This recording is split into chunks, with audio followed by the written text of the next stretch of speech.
Inside the Game, back live on your airwaves, episode 249 here on the National Soccer Network. Nate Wangler and Ryan Glinsky joining you, and Ryan has a new audio setup. He has ditched the headset. He is now gone with the headphone/microphone combo. Yeah, I was a headset guy for a while on this show, so I'm not going to bash you for it. I mean, the headset's handy, it's convenient, but it sounds a little bit better over there. I think so. Especially, I sound a little. It feels a little bit. It's kind of dropping a little bit, so I got to fix something during the commercial break. But I'm liking it so far. I like it. It sounds better, I guess. And I will say, you know how we were interviewing. Well, we weren't interviewing John, but you know how John had to get into the conversation yesterday. I think if I had this set up instead of the one yesterday, it would not have been weird. Where I heard 5 words before John said it through my headphones. So yeah, that is. There's a couple times we've been on meetings and I'm like, okay, I may have to close the door here because I can hear everything before it gets to my ears. So it's I like it so far. It's the beauty of headphones, but just anything sound canceling in general, even like gamer headphones. Like you're not. Even if you knock on the door or whatever, you're not going to get my attention unless you walk directly up to me. So that is the beautiful thing about headphones and microphone combo as opposed to the other way around. But welcome in to everyone joining us here today. It is a disaster weather-wise in the Detroit area. So the question is today, Ryan said he had to dodge a few things on the way in. The wind is blowing, I think it's 25 miles an hour right now. Now, mind you, we have gone through in Detroit, Metro Detroit. Like 20 to 25, like it's more than that. It's way more than that. Really? Okay, so the weather. It's like 40. Really? Yeah, there was an issued advisory. Like, ooh, yeah. I don't know, like an hour ago. It's like 40 to 50 miles per hour. So yeah, it's a little bit more than 25. We're trying to downplay. Okay, all right. Well, I'm not trying to be an alarmist. The hell did you have to dodge on the way in? A couple things, but while I was setting up this show, I was like. I'm sitting here, and like all of a sudden, there's like weird noises were going around here. I'm like, "What's that noise?" It sounds like someone's like trying to break in, or like someone is trying to like use some power tools or something. Like I'm just like looking, like I'm typing, doing some stuff, and I'm like, "What the heck's that?" Then I found out it's just the wind, like through the windows and like, because like I'm on the edge of the building, I guess, like the wall that's like within 4 feet of me. That's the outside wall. And it was just weird, man. It was just weird.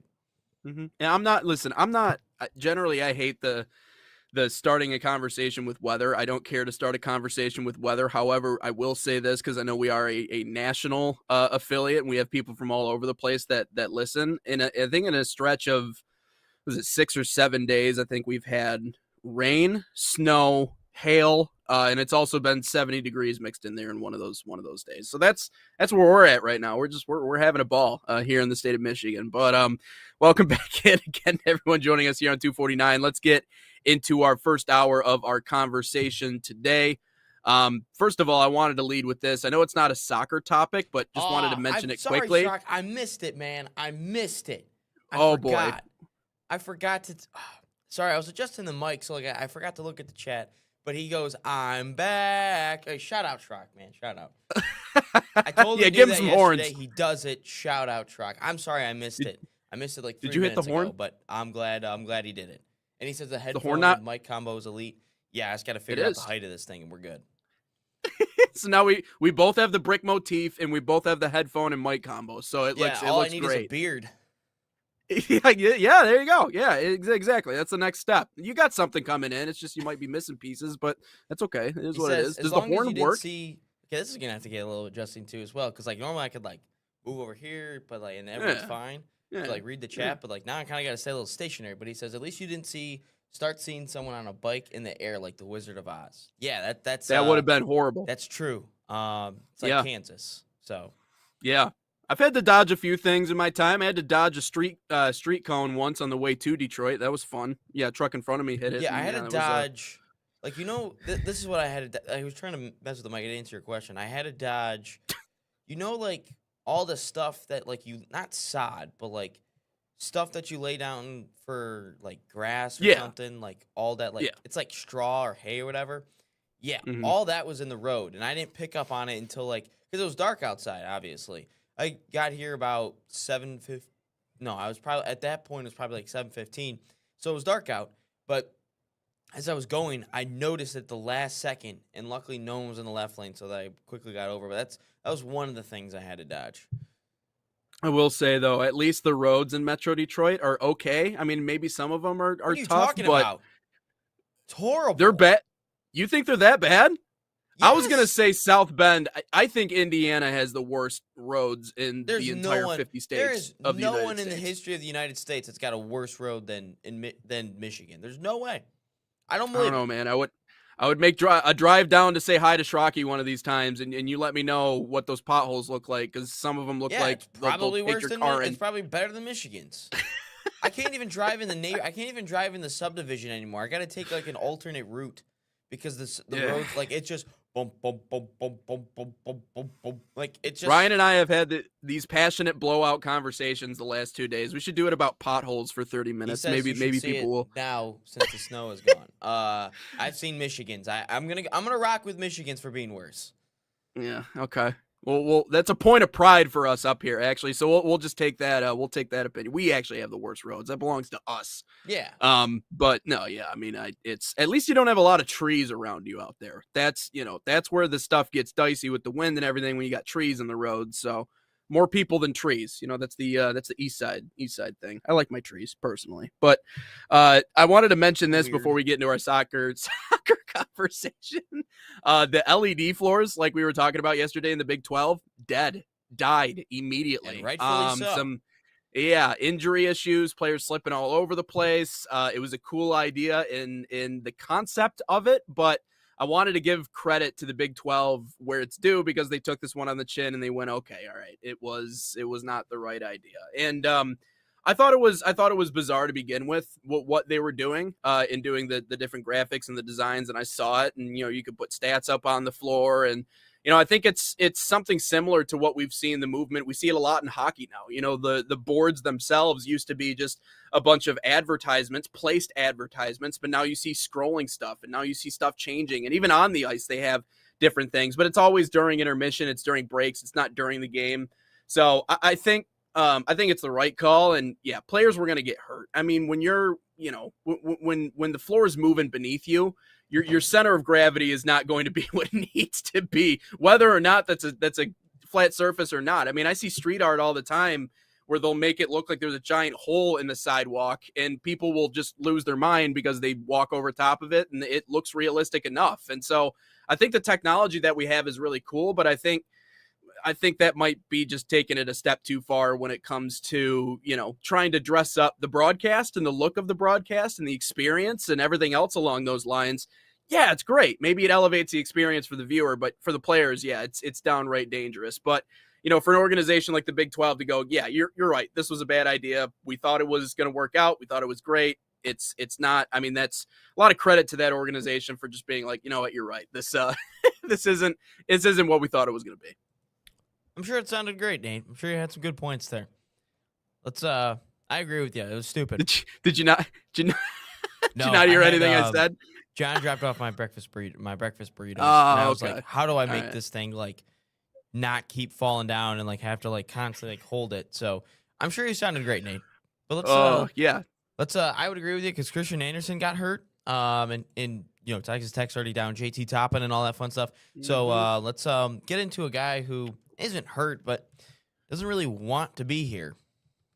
Yeah. First topic of our soccer portion of our conversation. Noahkai Banks is holding out for an opportunity to play for Germany. Won't be in the March camp. He's just leaning. His decision is leaning. I guess. Right. I guess it seems that way, right? Because he won't be in the March camp for the U.S. men's national team. And this was something that we had talked about already, but I think what I mentioned when we talked about it the first time around is obviously with him being, coming up in the German school and moving over there early in life, all of his formative memories, as I said, once upon a time, we're all formed in that country. And so coaches and players and friends and other people that he's met along the way that have helped him get to the point to where he is one of the brightest stars in the United States in terms of products that have been born here in the U.S. So I would understand why he would lean that way. But more than that, and I think I missed the more important part of this conversation around Noahkai Banks the first time we talked about it. He wants to be able to compete to win a World Cup, and I get it. I think for someone like Noahkai Banks, if he were to be on the U.S. men's national team, sure. Would he see the field? Would he see the pitch a lot sooner? Absolutely. I think he would automatically become a key cog in the machine that is the U.S. men's national team, and he could be a very important piece for Mauricio Pochettino. However, if you're giving me the choice between Germany and the United States, and who do I think I have a better chance of maybe going and winning a World Cup with, it would be Germany. And I can't blame him for feeling that way or leaning that direction. You know, the truth is that winning a World Cup changes everything in your life. I mean, just look at, obviously, you know, Messi. It cemented his legacy. It's something that you'll carry with for the rest of your life. And it's something that, you know, we talk about, there's only been a handful of players that have ever won a World Series or a Super Bowl. Yeah, a very small amount that have ever won those. But talk about a World Cup, it's once every 4 years. I mean, there's even less than that have ever been able to say they've won a World Cup. So if he wants to put himself in the best position to go out and win at that highest level, Germany would be the right decision. And I know I'm an American, and I know I have my biases, and I'd love to see him out there and see him in the red, white, and blue. But if that's the decision, and if that's the reason behind why he would want to go lean that direction and be with the Germans, I completely understand it. I mean, you know, there's a lot. I'm sure there's a lot of an emotional pull to go play for Germany, and I'm sure there's probably layers to that story. But I don't know, Ryan. If I want to go win a World Cup, I'm probably going with the Germans. To be honest with you, I don't think Germany's winning a World Cup anytime soon. It's going to be like 2034 based on what they got going on. And after the whole, well, again, the only reason how they got even into 2014 and all that was because they missed the Euros. Who was that? That roster was insane. The Muellers are gone. Kimmich is still there. Lahm is gone. Hummels is gone. Klose is gone. Like, all those German players are gone, and now this is like the new age of German soccer, I guess. And if I'm looking at it, Banks probably doesn't even get into the side. I don't even know if he gets into the roster in 2026. I think you're looking at 2030. But this is the point that I've wanted to say, and I didn't know if you were going to say it, is if you have to get recruited to play in again, I get it, the guy was born here, but he was basically raised in Germany. But if you have to get recruited and recruited hard to play in a World Cup that is in your own country, I don't really want you at that point. Like, I think this guy's insane. I've said it from the get-go. Like, this is my guy. Like, he's so good. If him and Richards are our center back pairing for the next decade, I think we can make runs in certain things, because two center backs, if you have them, most important there is. But if you have to get recruited to play in a World Cup in your own nation where everyone is there to watch you, your home crowd is there, it's a home game for you every single time, I don't really want you, man. Like, I get it. Like, don't get me wrong. I get it of wanting to play for Germany. You lived there your entire life. They're a better nation, obviously, soccer-wise and everything. And there's better players than we have. I get it. And I think Nagelsmann is a really good manager. But if I got to recruit you that hard to bring you to play in your own World Cup in front of your own fans, in front of, you know, your own American citizens, I'm good, man. I'm good. I'm like Brad Holmes. We're good. Like, I get it. Like, this guy's, I think he's going to be an unbelievable player. But at the same time, he's still 19. Long ways to go. But he's playing in Bundesliga top flight the whole time. And it's unbelievable what he's doing. But I don't know, Nate. If I got to recruit you to do this in your own nation, like, that should be the pull in itself. That should be the appeal in itself. You are playing in a World Cup on your home soil. You're playing in a World Cup on your home soil. Yeah. This is everyone's dream. And I got to recruit you hard to defend off another nation after you've represented the U.S. on the youth level all the way up from the U20s, U21s, not even U23s, but the U20s, I should say, and the U17s, rather. I'm good, man. Like, I shouldn't have to do this as hard, because at the end of the day, what have we said every single time about this current generation of the U.S. men's national team, the Pulisic's, the McKennies? They don't wear their heart on their sleeve. They don't They don't care that much. They don't all Mm-hmm. this stuff based on what the Tim Howards, the Clint Dempseys, the Marcus Bealey's, Landon Donovans, they all said it. They care so much for being on the national team. They wanted to be there every single time. And that's not to say that Pulisic, McKennie, and all those guys don't want to be there. I think they certainly want to be there. But it seems like 10 years ago, the team cared and tried a little bit harder. I still think this team is more talented than back then, but just seems to care. And this is something that's going against of what everyone has been saying the last couple of months is this team doesn't care as much as the old generation did. And if I got to recruit you to do this, I'm kind of out. And that's hard for me to say because I really like this guy. I think this kid is special. I think he's an unbelievable talent. I think he's got the physical frame and the physicality and all the intangibles to be an unbelievable center back in the world game. But if I got to do this to bring you into a World Cup when we're hosting it, I'm good, man. I'm good. Yeah, and let's not forget, this is not the first time that the U.S. men's national team has gone through something like this. Serginho Dest came up playing for all the U.S. youth national teams. There was a huge push from the Netherlands. Gio Reyna obviously, we know where. Yeah, but we know where those guys. For Croatia, if we're being honest. That's true. Yeah, yes, I didn't even think about that. He I mean, Croatia's in his first World Cup. Yes, instead he didn't even qualify. Yeah, so that is you're right, and we know where all those guys ended up. We know the choices that they made, and that was to stick around and play for the U.S. men's national team, right? And so I think for Mauricio Pochettino, it's also like, you're like the guy in the friend zone, like you're always sitting around waiting for your opportunity. Maybe you're not going to get it, and maybe he doesn't want it, and so that's something that I think you also have to be willing, if you are Mauricio Pochettino, to sit back and accept. Like, listen, his heart's not here.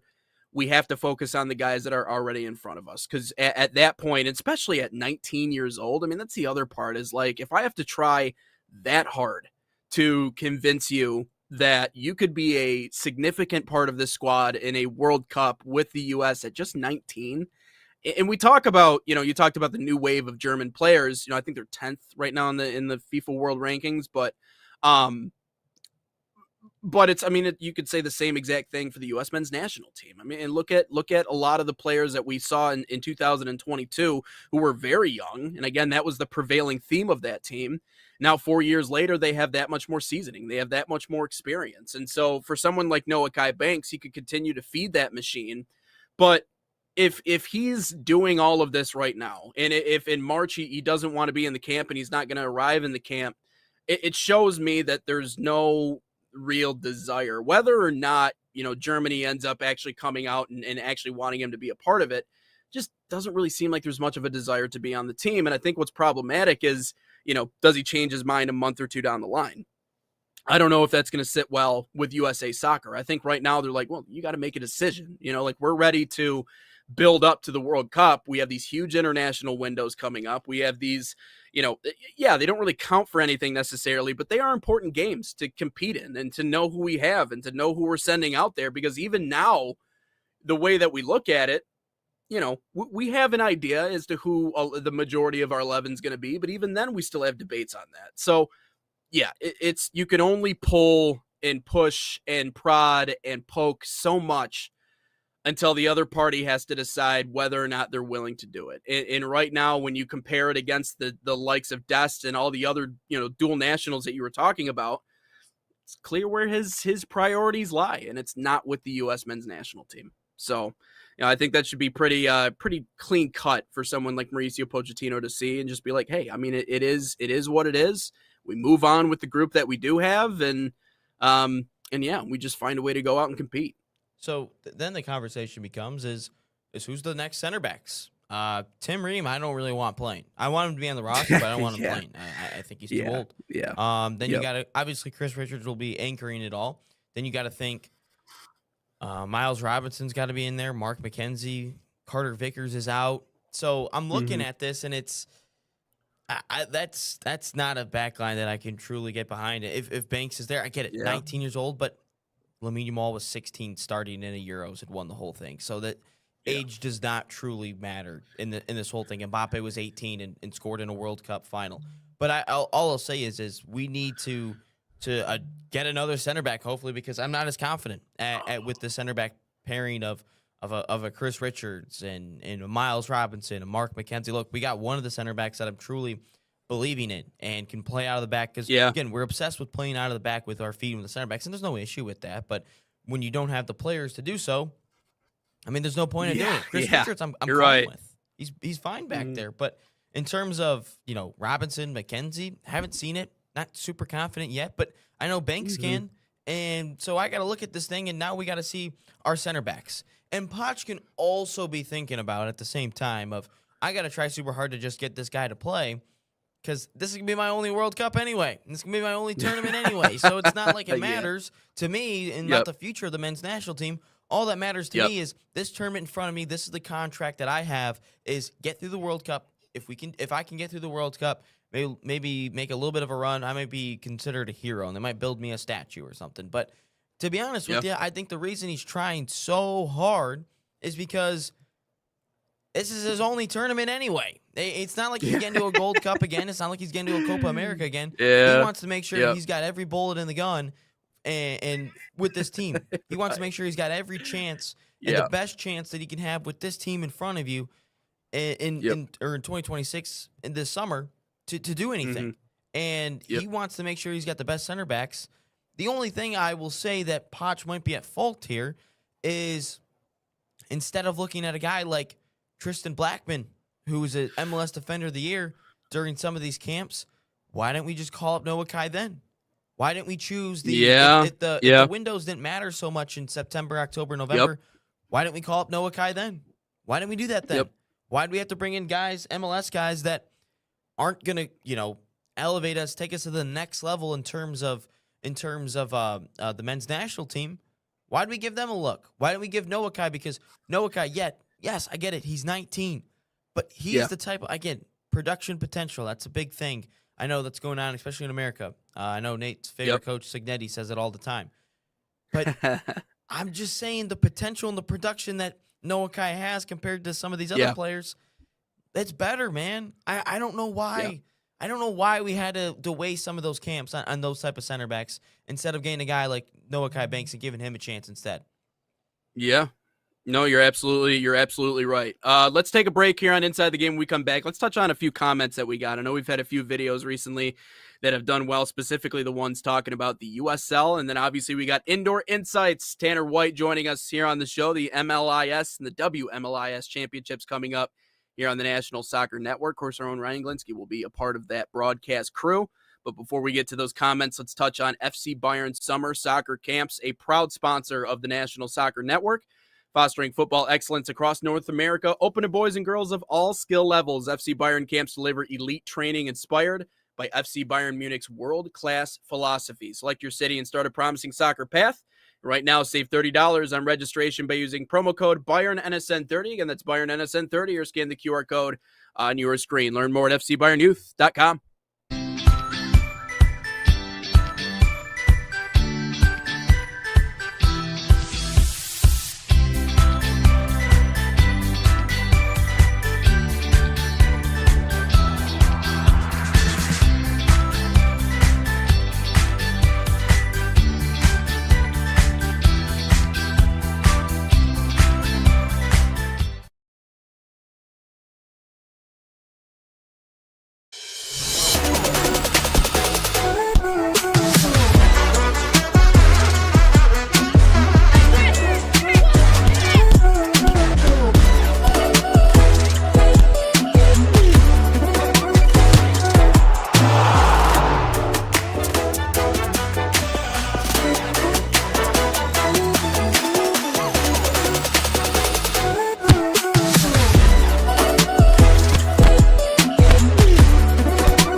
America's oldest soccer tournament, the most fabled giant killers, for the first time ever in Genesee County. Your Flint City Bucks host Wisconsin professional club Forward Madison FC in the first round of the Lamar Hunt U.S. Open Cup. Kickoff is 6:30 p.m. Thursday, March 19th at Don Bachelor Stadium in downtown Grand Blanc. Be part of history as the winner moves one step closer to a Major League Soccer matchup. Tickets are on sale now at flintcitybucks.com. Flint City Bucks, the future of MLS.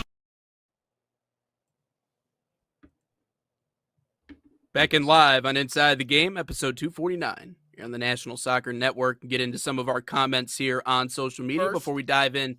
First. Oh, that was weird. All right. So, I know that the commercial that just happened.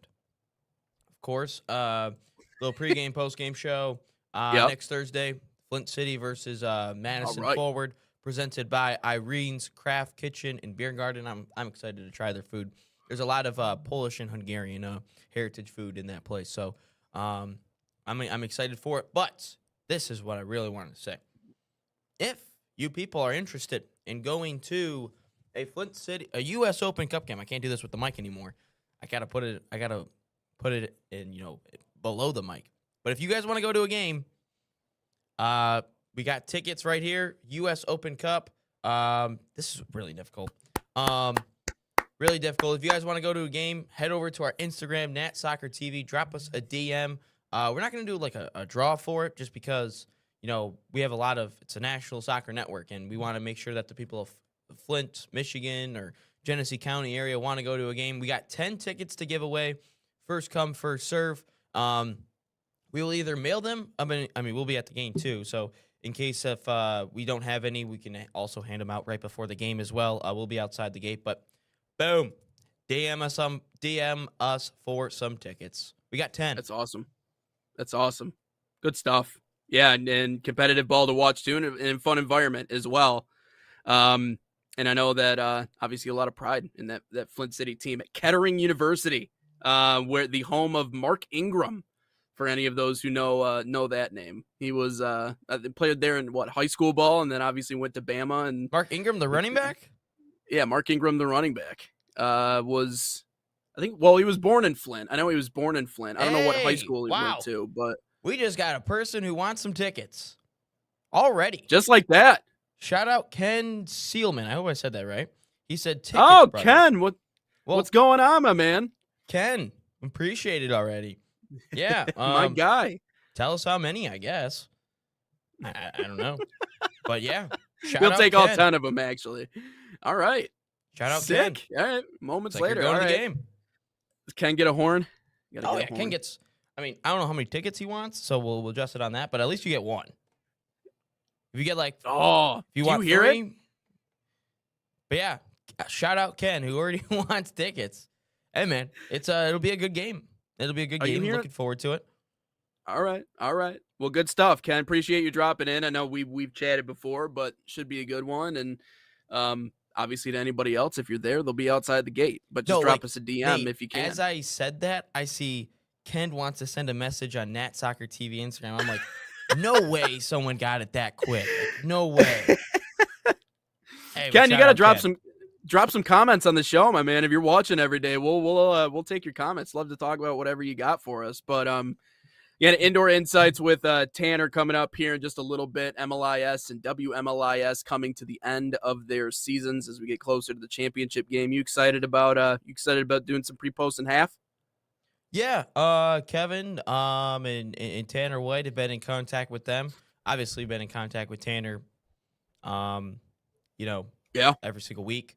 I need some more clarification on some rules, Tanner. So if you're watching, need to clarify a couple things. But yeah, no, excited. It should be fun. Tournaments, I think March 28th and 29th, semifinals and the final. Oh, and speak of the devil, Tanner White already with us here this morning. Yes. Shout out Tanner. What's up, man? Hey, morning, guys. Again, how are you? Doing good. How are you? Good, brother. How are you? Outstanding. Ready to get rolling for the we got the championship coming up. I just saw that post on social media yesterday of you and Ryan, both obviously going to be involved in that championship call. Just I guess I'll start off with this. How excited are you to see the final product this season. I felt like it's been a fun year building up to it, and now we get one kind of big go around. Yeah, absolutely. I'm kind of running out of the words for it already with just, the first couple of talks I've had with people. They say, hey, how are you feeling about it? I'm like, guys, I don't have all the words for it. It's unbelievable, again, to see the growth that we've had across both of our leagues. We're still working on kind of an amateur final and what that could look like over there in Los Angeles. But the match will be unbelievable. You still have clubs with a chance to round out regular season defeated and then possibly meet in the final undefeated. And I mean, it chills, guys, and shivers. Yeah. All right, Tanner. I did my first MLS and WMLIS games this past weekend. I got a couple things. I got a couple questions. I thought I understood all the terminology and all the rules. I got one question. Is it called a box or is it called a crease for like the goalie? Been using box. Box? Yeah, we've been using box. Okay. Crease is all right. Right? That's more of a crease violation. That's kind of a lacrosse thing. Okay. I was true. like saying box, but the way that it was like shaped, I'm like, man, I really hope no one's getting mad at me for calling it box. And then number 2, what warrants a PK? Because there was a couple times in the games where I did Las Vegas versus Boulder that there was a couple of PKs, and even Phoenix versus Las Vegas on the women's side, there's a PK. What warrants a PK? Yeah, so let me ask you this first. Did you have any of those shootouts where you had the free run up and everybody's that one, the 1v1. Yeah. So the number one thing that you're going to see those happen on is accumulation of 6 fouls on a team in a half. Okay. That count resets the half, but whenever a team gets 6 fouls within one half, then you do get that free run-up. There's a couple of sort of automatic shootouts that'll get awarded. Right? Denial of an obvious goal-scoring opportunity is another one. Those are just, you got to manually comb through the rules, and, I mean, who better to ask, I think, here, hopefully, to find those kinds of things. There are a few situations which automatically trigger it, but the thing to remember, you see normal PKs too, right? For fouls within the box and those kinds of things that you might expect bring a PK, or just, severity of a certain contact that maybe isn't necessarily bringing a red card, but it's referee discretion for awarding them on certain fouls. Well, thank you. Appreciate it. Yeah. Okay. I did not know that. So 6 fouls in one half? Doesn't even matter anything? Okay. Or quarter, that's right. No matter. Yeah. Okay. Yeah. Wow. In a half. And then that'll reset at halftime. Reset one more for overtime. Oh, so it's like the bonus and double bonus in basketball. Okay. That's what that's just what I was about to say. Yeah. Yep. Okay. Yeah, so that that clears up a couple of things because I was seeing some of that. So okay, now that we got that squared away, that's thank you, Tanner. That's that why makes we a bring lot you on more the sense. show. Yeah, thank you. I get confused easily. Appreciate you. Hey, not a problem. Look, I've been. I tell you what, Ryan, that's gonna be real important coming up in a couple of weeks' time to know that. Yeah, exactly. That's exactly what I'm saying.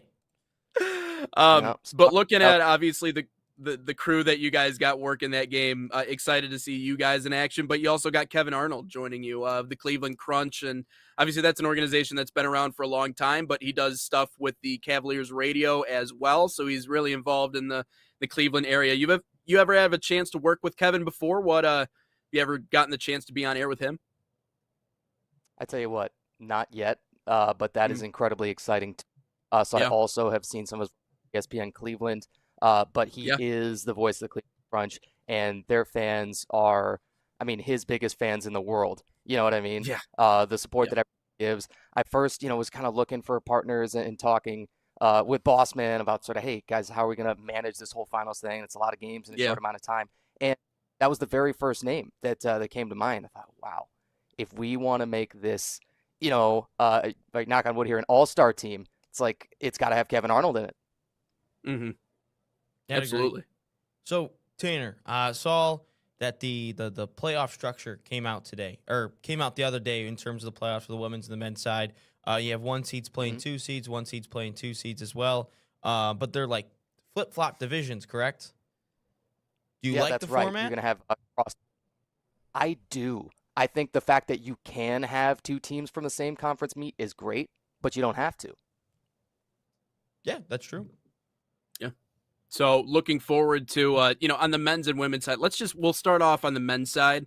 And I know there's not a lot you can say that hasn't already been said about the teams in the field that we've talked about. We've talked about Toronto and just how complete of a roster that is. We've talked about Amarillo and just how much of a good contender they could be to win it. And obviously Cleveland themselves have looked really impressive with their 8 wins and just 2 losses on the year. But when you look at the format, like we just talked about that Ryan brought up, and what the field looks like, just general expectations from your end going into this. I think we expect, obviously, that Toronto's going to hold on to that number 1 spot. That South Conference number 2 spot is so interesting because of the clips that we're watching here. That Salt Lake City and Amarillo game just kind of shook everything up. Salt Lake City now has to get 2 total points across 2 matches to get in over Orlando. Wow. There's a time Orlando's won, and they were sitting absolutely pretty, and then bottom of the table, Dallas takes them down and kind of beats them down. And Orlando's thinking, how did we get here at 7-5 as they've already polished off their regular season? Amarillo probably thought they were going to be able to go undefeated too. It's, they're still locked in. They're still going to be that South 1 seed.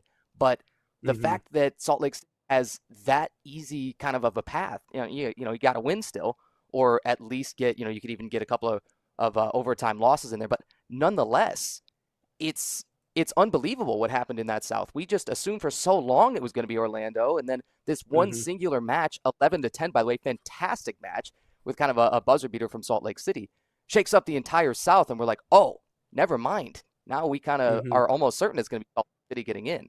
And then once you get into that tournament, frankly, because of the cross-play, because if you're going to cross-conference, it's up for grabs.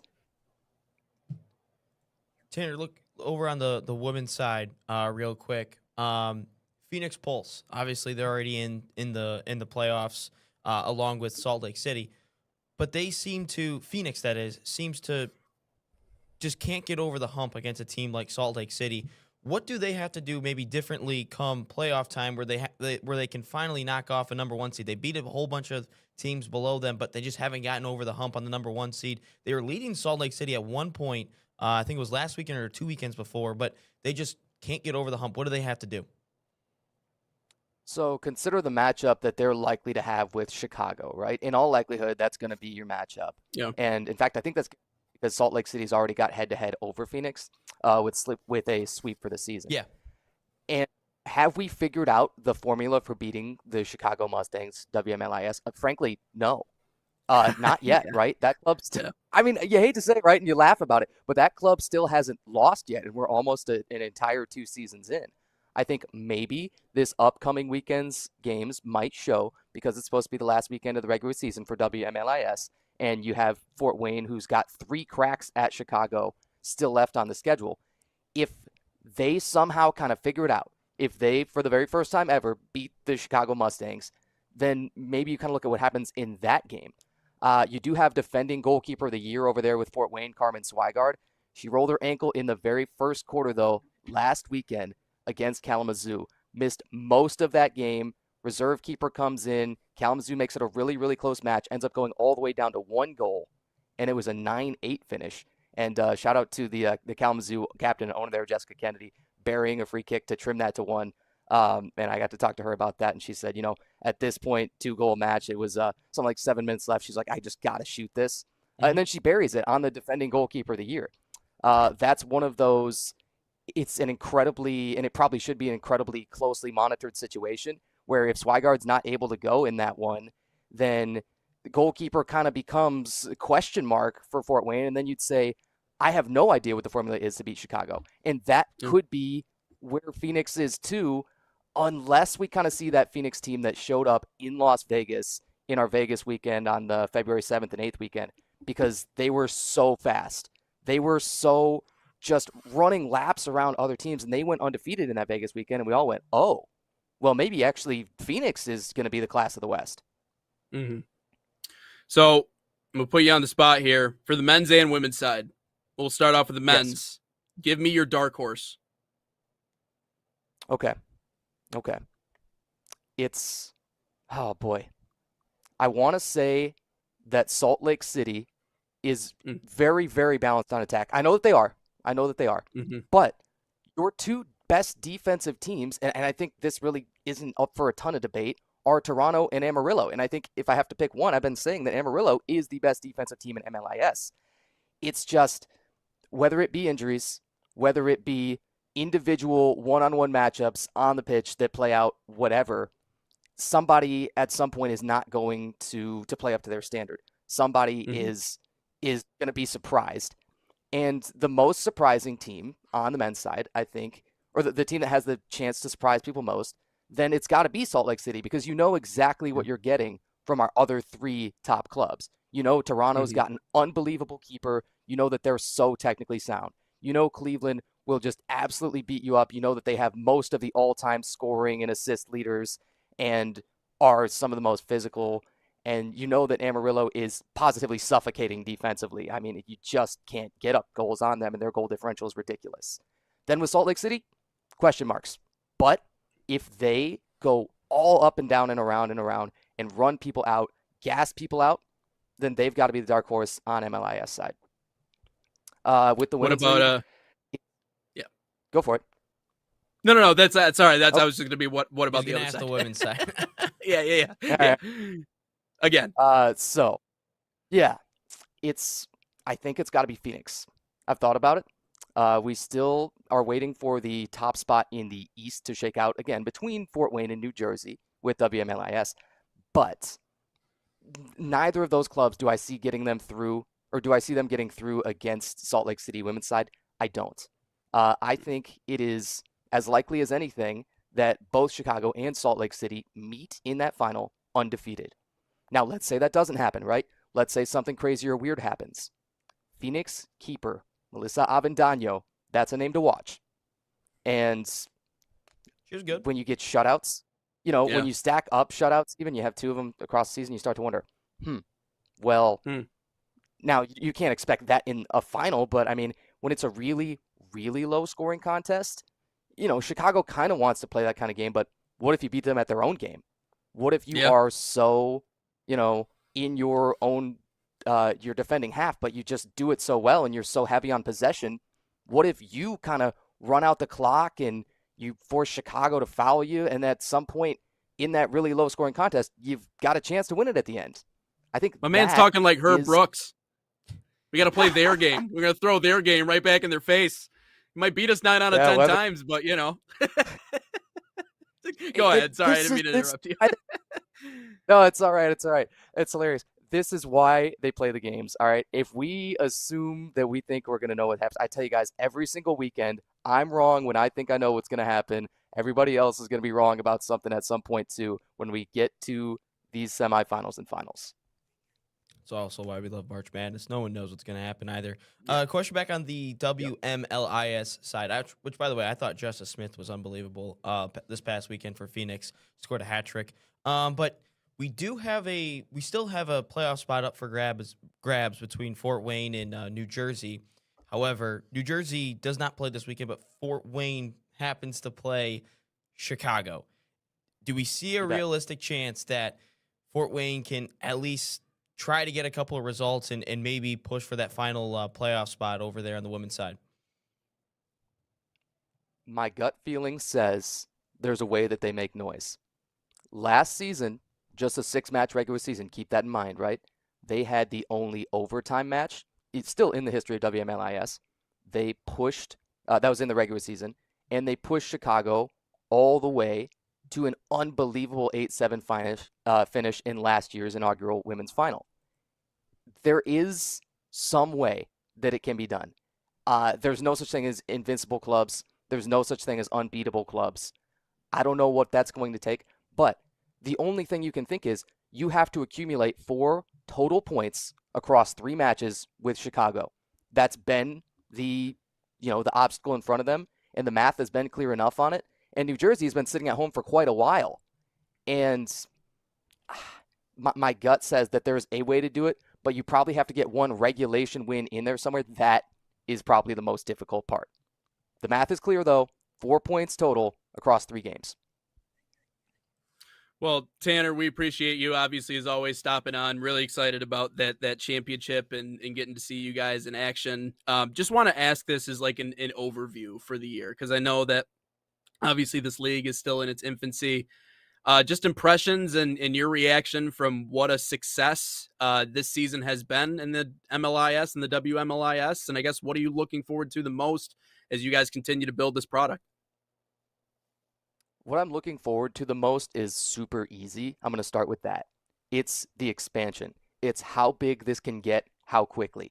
I know that people are going to be shocked by it. I know that we're going to be shocked by it, by the calls that we're getting all the time from teams all over the place, everywhere. You say, oh, you want to field a team in our league for next year?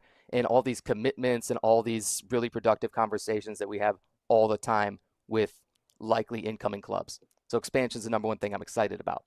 I think that in terms of the biggest successes that we've had this year, I'm still very partial to the YouTube channel. We're nearing 150,000 there. Like I said, I set that channel. Wow. I set the channel up and I manage it, and it's like my baby. I have to see it succeed.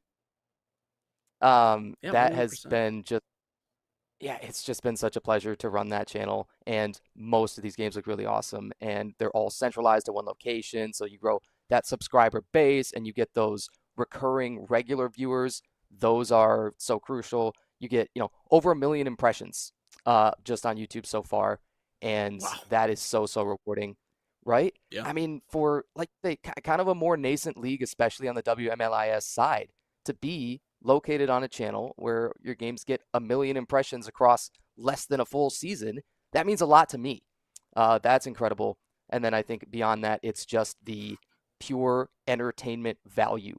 Whether you're going or whether you're watching from home, whether the game's 3,000 miles away or you're sitting in the stands, the entertainment value has been unreal, and it's all due to our players, our owners, our coaches putting together unbelievable soccer clubs. Yeah, never a dull moment. I think we can certainly say that here on the National Soccer Network. So Tanner, as always, man, we appreciate you stopping by. Hey, thanks so much, guys. Nate, Ryan, have a good one. Yes, sir. We'll see ya. It's Indoor Insights here with Tanner White. And yeah, I mean, I would say it's been a really successful year. It's been fun watching you call those games too, and going to continue to build. And I think it's good because they have an entertaining product, and clearly one that's unpredictable and fast, and everything else in between. Appreciate Tanner as always stopping by, though. When we come back here on the National Soccer Network, we'll continue our soccer conversation. Going to talk about the Norwegian fishing town that took down one of the championship's most powerful sides. Are you muted, my guy? I believe you're muted at the moment. Sorry, I was chewing food. The mic. Oh, we're really late. So let's talk about Barcelona Academy. We're almost at the hour part. So let's talk about Barcelona.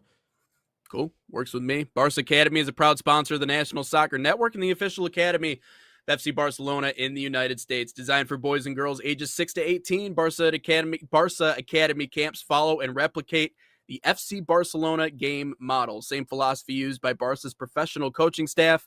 Right now, you can save $30 on registration by using promo code FCB30. Again, that's FCB30, or scan the QR code on your screen. Find a camp near you at fcbarcelona.us/camps.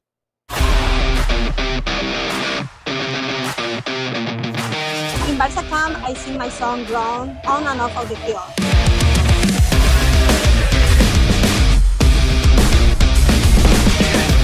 Don't miss the time to register. Sign up now for Barca camp.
The National Soccer Network presents the MLS and WMLIS Finals weekend. 8 teams battling for a championship at the Orleans Arena in Las Vegas, Nevada. Don't miss the excitement March 28th and 29th as the top indoor soccer teams compete for the title. Watch every match live and exclusively on the National Soccer Network. And welcome back in here on Inside the Game on NSN. Closed again on the 10 o'clock hour here in our show. We just got Indoor Insights with Tanner White. Welcome back in here on the National Soccer Network. Let's get into our next part of our conversation here today. And we talked about Noahkai Banks leaning towards Germany already. Also, we talked to Tanner White. Ryan, this next part of the conversation, I guess, is one of the things that makes the game beautiful. And I don't even know how to pronounce the name of the club per se, but a Bodo? Norwegian fishing town. Is it Bodo? Okay. Yeah. So it's Bodo /GLIMT. Yeah, I've never everyone just says Bodo, so I don't even know It's how just to pronounce it Bodo? either. Yeah, just Bodo. Okay. Delivering a Champions League fairy tale. And they're turning into one of the more feel-good stories in football right now. Obviously, Wrexham, another one of them, but toppling Europe's biggest clubs in its first ever season. But they ended up taking down a pretty big side. So go ahead and set the scene first, Ryan. Yeah, just this little town. That's just Nate's gonna get all like he's gonna feel really good about this because it is to think feel good, you know. Real Hey, quick. College football teams and some college football teams and some college basketball teams have bigger transfer budgets on players than this team does. They only have $5 million to spend every summer. They have $5 million to spend, and this is the underdog Nate likes. So I'm gonna give it to him. He's gonna like it. He's gonna like it a lot. I can tell. But basically, this team who beat Man City earlier this year in the league phase, who beat Atletico Madrid, who beat Inter Milan in a home and away rather, and they're up 3-0 on Sporting right now in the round of 16. Which, if Arsenal gets through, this is who we're playing in the quarterfinals, which I'm completely fine with, to be honest with you. We'll take care of them. No issue. You don't want the team of destiny, man. That's not the team you want to face. Loyola Chicago ran into Michigan in the Final Four, and that was fine. Yeah, but they got to the Final Four, isn't it? I mean, yeah, but we ran into the team of destiny and we beat them. It's true. It's true. It's true. I love the faith you got, man. I'm just saying, you've been paranoid about having faith in your team. We'll beat them. Now you're all in. All right, okay. If we're already 1-1 right now with Leverkusen, if we get through, we're going to be fine. Cinderella scare the hell out of me, man. I'm just saying. But we've had smaller sides in the Champions League, and we have won 7-2 before in 2 legs. So I think our Ted and the boys will take care of these guys. But this is what I'm just saying. This is a small fishing town, which I think they said is like 70 miles off of the capital, Oslo. In Norway. Like there is north. They said northern Norway. They're above the Arctic Circle. They can't physically have a grass field. I don't think people realize that. They cannot have a grass field because and everyone in soccer for like you have to have grass field. Like you have to have a grass field. Like we can't have turf, we can't have artificial. That's what everyone hates. But Bodo is like, guys, we physically can't have a grass field. We have to have turf. Like there's no way we can't have it. And it kind of creates a little bit of a home field advantage in a way because no one actually plays on turf anymore. That's playing in the Champions League and all that stuff. Like this team also hasn't played a league game since November because of the cold. Like they physically can't play cold games in Norway. Like they can't have a home game rather. So all of a sudden they're beating these giants. And these players, you must think, oh, well, they must be on the Norway team, like the Norway men's national team. Let me tell you something. They don't. There's 2 players on this team that are from. There's a handful. I think there's like 15 plus Norwegians on this team, and only 2 of them actually play for the national team for Norway, which is just crazy to think about. And then also, I wanted to say this too because I was in this article. This is hilarious to me. Fighter pilot brings belated success to Bodo. Founded in I saw that. 1916, they had to wait more than a century before becoming a Norwegian champion for the first time. The team had just been relegated to Norway's second tier, being an elevator club, which means promoted going down, like just going back and forth between the leagues. And then where is it at? Then they get again, I can't pronounce the guy's name, but he gets brought to bring it to be the backroom staff and help who. This is crazy to me, man. This guy was in charge of his like bombing unit in the military on like creating like mental techniques for like the group or whatever, like what they're about to do, Mental like in coach. the wars and Yeah. stuff. So then they bring him to the team, and now like all of a sudden this whole mentality changes with Bodo, and I think that's sick, man. I think that's so awesome that like you have a war guy, doing this. Like I think that's great. And let's see, there's only 2 Norwegian teams that have been called up, and it's just crazy to think. Do you ever feel like training back in the day was like basic training for soccer? Some of the conditioning felt like basic training. Two-a-days certainly felt that way for football. At least they tried to teach. They tried to take it that way. We would run. See, my coach always thought, because we would run a mile or a couple miles, but our coach always thought that the way you build fitness is through playing games and sprints back and forth, like scrimmaging and like short-sighted stuff. Because like, you can go for a 2-3 mile run and have no issue, but at the same time, you're playing. But you're not cutting and you're not going left and right. You're not making stops. You're not actually right. When you're doing that, you're not actually like you're not actually having fitness. Like you can run a long time. It's not like, using like everything. Yeah, exactly. But at the same time, like you're looking at it and it's like, well, then you play 30 minutes in a game and you're already winded. Like that's so we would do some running and then but ultimately we would just play games or scrimmage, I should say, or like play short-sighted stuff, and that was, I think, a good form of fitness as well. But I'm back to Bodo. I just think it's crazy to think that a team like of all the teams that are in the Champions League right now, you think of a Real Madrid, you think of a Bayern Munich, you think of Barca, you think of Man City. These guys have billionaire owners. Arsenal too. That's why I don't like the Rams. Like billionaire owners, like. All that stuff. Yet this team is just with the town. Like this is basically like if Wrexham were getting in the Champions League. That's basically what this is. And I know the conditions aren't as crazy. But I mean Wrexham probably has more money, but not crazy amounts of money compared to the other clubs. But like it's just crazy to think that like a town of this many people. It's like if Shelby Township had a team and all of a sudden they're winning. They're in the U.S. Open Cup and they're in the quarterfinals taking on Inter Miami. Like, I mean, I imagine it would be like something comparable to like if Alaska had a team, and like that or something. Because like I'm thinking about like the weather conditions, like with it being the way that it is, and I mean, you really only get in that area of Norway 3 months of like decent weather. Outside of that, I mean, you're playing in at best 35 degrees. Now I'm sure they measure it in Celsius over there or Celsius. Celsius. But we're Fahrenheit here. But I mean, it would be freezing for the rest of the year. So yeah, I mean, man, it's like tough, gutsy, like all that stuff. I forgot to mention this. You know what's also funny? Champions League stadiums have a seating capacity of you have to have a minimum of 8,000 seats. Bodo has 8,000 seats in their stadium, so they just meet the requirement. That's the smallest stadium in the Champions League. That's just like.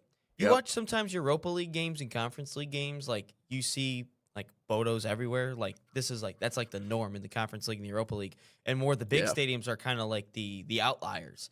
But to do this in the Champions League, I mean, again, I don't think they go all the way. I don't think they win it all or anything. I don't think they get past the quarterfinals. I think Arteta and the boys will take care of them anyway. Love it. Love the confidence. At the same time, though, there's a weird thing with Arsenal. They hate like. You can tell when there's like a good story, they absolutely hate it and want to just destroy it. So I think they'll beat them. But no, I just think it's a good story. I think it's a good story to show because like that's what soccer is all about, and this is what the U.S. Open Cup's about too. Like not to like compare the Champions League to the U.S. Open Cup, but think of a side like Flint City. They're in the USL 2, 4th division. Then you have Forward Madison, who I think is in USL League 1, so a couple divisions ahead of them.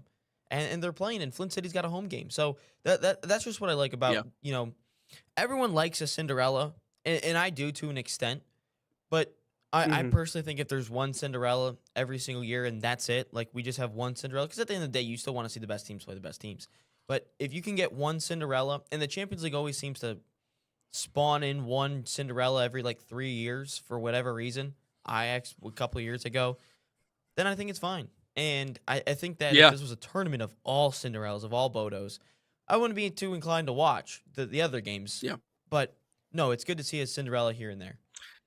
It adds to the sport. It makes it more exciting. It makes the storyline more, more alluring to those people who want to watch. It's why we love sports. And I mean, to really kind of overgeneralize it in a way, which that's exactly what it is. And the squad itself has seen a big financial boom. I mean, from 2017 to last year, I mean, they had around 40 employees at 4.2 million. I think that was in 2017. So $5 million US budget. But last year, I think the club's revenue was 80 million, so 93 million converted, boosted by making more than 26 million euros. But compare that to the rest of the teams that they're playing against, it's still not even in the same category, what's crazy, right? So, like, what's up? We talked about college football teams having more money to spend. Texas high school football stadiums seat more than this stadium. Yeah. Like, that's just crazy to think about. It is. No, it absolutely is. And I remember flying over Texas to, I was going down to Laredo, so I had to fly to Dallas and then Dallas to Laredo, and flying over all these stadiums and every single. Never heard of Laredo is south. It's the second southernmost town in Texas. It's right on the border with Mexico. Okay. So Texas A&M International is down there. I wanted to be a sports information director for like 5 minutes, so I was accepting interviews and doing stuff like that. It's SID. Okay. SIDs do a lot of work. They don't get a lot of love. They got to deal with my emails all the time. Yep. And I thought that maybe I could do SID and broadcasting, but typically it doesn't end up working out that way because you got so many things to do anyways. Typically, I've seen people do sideline reporting and SID. I've seen that. Yeah. But I think doing play-by-play and SID, man, you're just asking for that's what I'm saying. It's not a fun existence, if you will. Yeah. So, but anyways, flying down there, I mean, like football stadium after football stadium. And, I'm thinking there's a lot of Texas colleges, like probably, college stadiums. No, I get there and they're like, no, those are all high school stadiums. Like once you got past, where the Cowboys play, everything else on the way here, it's all high school. So it's nuts. It's crazy, but that's just the culture down there. But I will say, I think people get too caught up in like stadium size, because I even saw that comment on our USL v MLS video the other day. People are like, well, like no USL side will ever fill out a 75,000 seat stadium. It's like, okay, like I get it, but like the league's also that's not the point of what we're trying to get at. Yeah, exactly. Yeah, and of course, if you bring. Do MLS sides sell out their whole stadiums? No. Maybe for Messi. Why do you think? No, that's what I'm saying. Yeah, you bring Messi to the table. Obviously, you're gonna sell it out. Bring Messi to the mall, and the place is gonna like overrun. Like anywhere you bring the guy, it's gonna So I don't really get into the whole. Well, they'll never be able to fill out a stadium that size. That's not really the point of what we're trying to get at here. But anyways, getting back to Bodo. Yeah, very very inspiring story. I would consider it on par with like a Wrexham, and I think that would be the matchup that people would want to see is Bodo v Wrexham. That's I think the one that everybody wants to see there. So, but let's hope the boys Arsenal can take care of them if it comes. Oh yeah, they will. All right. Just saying, man. I like the confidence. I like it. I like it a lot.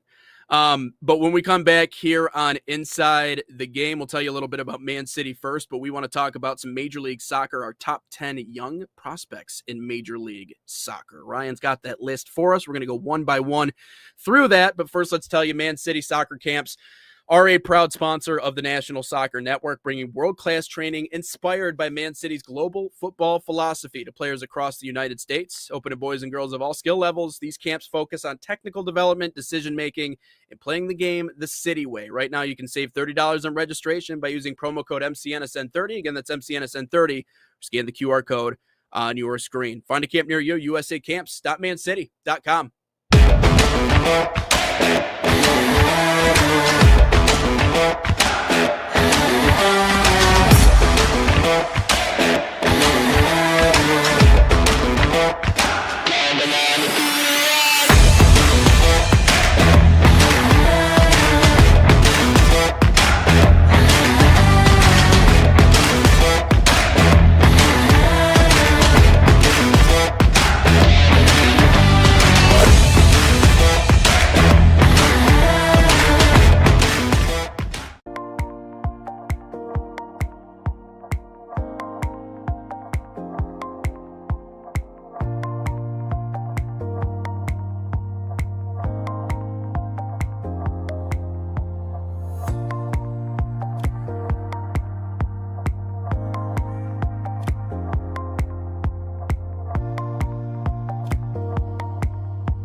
Back in live in your living room, in your car, in your workplace, wherever you are, in the cubicle, on a lake somewhere, fishing. I highly doubt that. Highly doubt that they're out fishing and listening to us. I would do that personally. Right now you wouldn't. Which well, not here. Maybe they're in Florida. Maybe they're in Florida or Louisiana. The Bayou. If you're listening to us from the Bayou, hello. I can't do a Louisiana accent. I got a buddy who can do a really good Ed Orgeron impersonation, and that is all I do is talk like this. Tigers. Anyway, when he yells at those during his press conference, when he yells at those dudes, that's the funniest scene of all time. Stop playing the game. I'm doing a press conference. Anyways, go ahead. Anyway, we just gave away 4 tickets to Ken. So Ken, you will be going. Dog, to... I can't hear the buzzer, man. I don't know, or the horn. I don't know if it's not playing through or what. Maybe if it's on mute or something. Thing's gonna blow my ears out the minute. Oh yeah, there we go. Heck yeah, let's do it. So Ken, 4 tickets. Here you go. He said maybe we take him out, or I mean, we'll be at the stadium. Maybe we can ship them to you. I'll have to ask John on exactly how you are getting these, but yes, 4 tickets. I mean, we'll be at the game anyway. Even if they, I don't know if they can't get in time, but yeah, boom, 4 tickets. You and he said who he's going with. Let's see. He said he's going with his friend from Lansing Common, Rufus Isaacs, also going with him. Did I mention the other 2? But hey, hopefully you and Rufus have a good time at the game. Hopefully we see you there. And also, thank you for tuning into the show. I'm not going to lie, Nate. When we did this thing, I thought, okay, maybe I'll have to make a video myself of sitting here like, hey, just DM us if you want, all this stuff. Like if you guys want tickets, and then boom, all I see is Ken wants to send you messages. And I'm like, okay, sweet. But boom, tickets. Yeah. Going his way. I will set them aside, give them to John here right after the show. But boom, 6 more tickets to go. So if there's only 6 tickets, if anyone else wants to go to the game, they're leaving quickly. I didn't think we would, after 1 hour of announcing this thing, we'd have almost half the inventory gone. But there you go. It's awesome. Yeah, appreciate you, Ken. He also says, "Is that Nathan?" ? Or quote the other guy. I guess the other guy works if you want to call me the other guy. I mean that works for me. But he says, "I appreciate you guys doing this daily. I used to be able to sneak an hour of you guys at work, but just too hectic at work right now, man. We get it. We will any amount of time you can spend on the show to hang out. Yeah, I mean, if you take the time to do it, you take the time to do it. So we appreciate your tutelage. And if you missed any segments, just head over to our YouTube channel. Yeah. And you can always rewind it there, or if you just want to look at specific segments, we do that every single day anyway. So, if you miss anything, you can always head over there. Absolutely. Well, appreciate you dropping in, Ken. Let's get into the next part of our conversation here. I know we wanted to chat a little bit Major League Soccer, some of the young stars in our top league here in the United States. We have a list of our top 10 in Major League Soccer. And here is a look at that list. You're going to see a theme here on one team and one team only. But all these players are actually eligible to play in the 2028 2028 2028 Olympics. Okay. Whew. That was hard there. 2028 Olympics. They can all these players can play. Starting off with Matthew Dos Santos, who actually for some reason has played in all 3 games so far this year in the MLS for the Red Bulls, but it's also a part of their movement with Michael Bradley, left back, and especially left back is kind of a position of need, I guess we could say, like in terms of depth, I guess that makes sense. Like we feel like Jedi, but he's always hurt all the time. Arvston, that's really about it that I can think of. Whatever. Okay.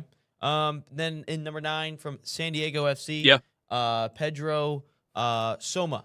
He actually played in Spain for a while there, played for FC Barcelona Academy, but then eventually has made his way back. He actually left here at the age of 12. Pedro, he left at the age of 12, and now he's back with San Diego FC.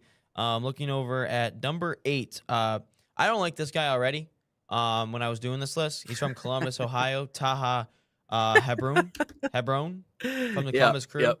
I know we got the For the Crew podcast on the network, so check out their videos and episodes weekly, by the way. I don't like him already. He's from Columbus, Ohio. He's a hometown kid. No, this is just no. And I guess he's also been a big part of the Olympic squad, or in the U20, so he could be a big part of the Olympic squad. And then number 7, Johnny Shore, NYCFC. And I will say this, New York City FC, low-key has an underrated academy system. You think of guys like Christian Pulisic were in there for a second. Yeah. Gio Reyna was in there for a second. Then they both go to Dortmund. So New York City FC haven't produced any recently, but they've got a history of it. And what's impressive about this guy, 18 years old, 33 games played last year. That doesn't mean he started all 33, but 33 games he played in last year as a 17/18-year-old. Like that's just impressive at that young of an age to do that in a league where you're playing against you're playing against guys that are 10, 12 years older than you. Like that's truly impressive. And maybe he can make his way to Europe at some point. Nico Sakaris from San Jose, a CDM. He is actually definitely a silent T. Sorry, what'd you say? Definitely a silent T. Not that one. I don't know. He has actually been, let's see what he says. Yeah, he's been very good with the US U20s team, but hasn't done a ton yet with the San Jose Earthquakes. Still trying to break into the team fully, but for the US U20 team, he's been phenomenal. Number 5 from also San Diego FC, a left back, 19 years old, Luca Bombino. We talked about left back depth, and that's a position of need in terms of depth. Bombino, he also played in 33 games last year. He's already played in 5 games in 2026, including some friendlies is what they counted on this list. Number 4, Xavier Gazzo from Real Salt Lake. He's a forward. He can play both wings, and he can play a striker. So I just put forward down for his position. Yeah. But he performed in the US U20 World Cup, which lost to Morocco. No shocker there. But shout out to him. He played in a handful of games. He's actually 18 right now. He's 19 at the end of the month. So that's my bad. So he's still 18. But everyone likes his IQ. This one, Julian Hall, New York Red Bulls, again, part of the youth movement. He scored 3 goals in his first 2 games this season. We highlighted him not too long ago. Center forward. I mean, there's a couple people that said this about him. They're like, they're not impressed with him. He's a poacher. Dude, he puts the ball in the back of the net. I don't care how it ends up. We said this all the time with Arsenal. Like, they score corners, but did they score goals and win games? Yeah. Which, by the way, they're one of 6 teams in Europe to score over 100 goals. Just saying out there for all the people that are hating on us for scoring corners all the time. But Julian Hall, that's a good one for him. I mean, I don't care how you score a goal. You score a goal, you score a goal. You got to put the ball in the back of the net. Then his teammate in the center mid, Adri Mehmeti, he actually had a really good debut as well. He's assisted Julian Hall a couple of times. But again, part of the New York Red Bull youth movement with Bradley. You're going to hear us say that throughout the whole season. And then number 1, Kevin Sullivan. Really not much more to say about this kid, except I'd like to see him play a lot this season. I hope for Philadelphia Union. I really hope that he gets to play a ton. But again, future's still bright. Still at the age of 18. He's already got it in his contract. He'll be heading over to Manchester City. But no, I think the future is really bright with this kid. I think he's a stud. Just really hope he doesn't become one of those guys of like so much high potential, but doesn't pan out in the end. I still think he's an unbelievable player, and I hope he can turn out for us.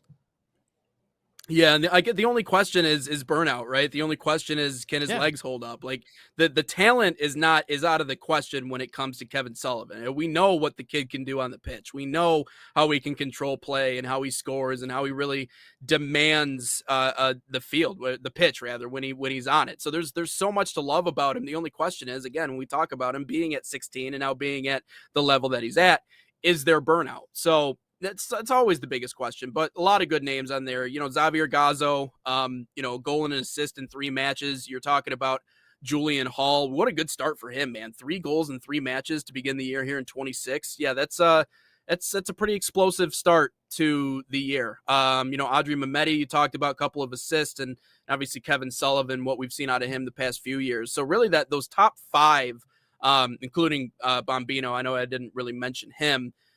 Is a really, really strong group. And so, in terms of what that next crop of the young youth U.S. men's national team players, what that group is going to look like, maybe not in 2030 necessarily. It could be in 2030. I could realistically see a lot of these players breaking in 2030, but maybe 2034. And I don't want to look 8 years ahead when we already have the World Cup coming up here in 2026. And I think it's realistic to get excited with some of the progress we've seen from the young ones. And that's not even mentioning the ones that are playing overseas right now, in the Alex Freemans of the world, who are just past that 20-year-old cutoff, which Freeman is over 20, isn't he? What, like 21 or maybe 20 on the dot, something like that. So, no, it's a really good grouping. We'd like him to play a little bit more for Villarreal, but Sullivan's definitely number one on that list, in my opinion. So, but to look at our top 10 youngsters, our young Americans in Major League Soccer. When we come back here on the National Soccer Network, we're finally going to get into some of our all sports talk. Miami of Ohio falling in the Mid-American Conference tournament to number 8 seeded UMass. This was the nightmare scenario. This was the nightmare fuel that we were talking about when we mentioned Miami of Ohio and their undefeated season. It's not an automatic guarantee that they're going to get into the tournament. Reasons for, reasons against. We'll talk more on that coming up next for our all sports section here on Inside the Game.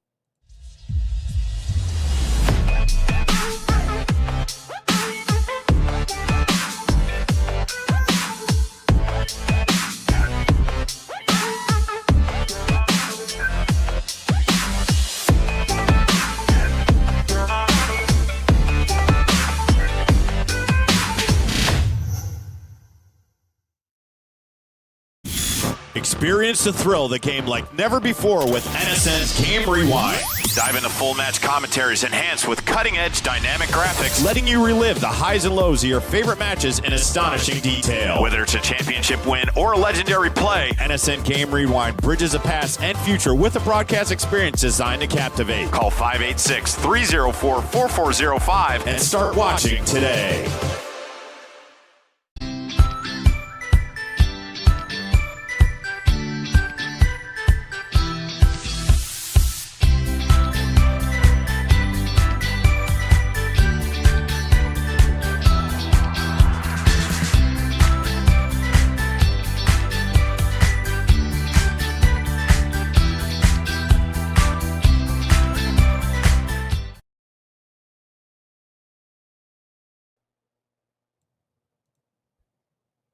Inside the Game rolls along, hour number 2 here on the National Soccer Network. Nate Wangler and Ryan Linsky. Let's get into our all sports talk.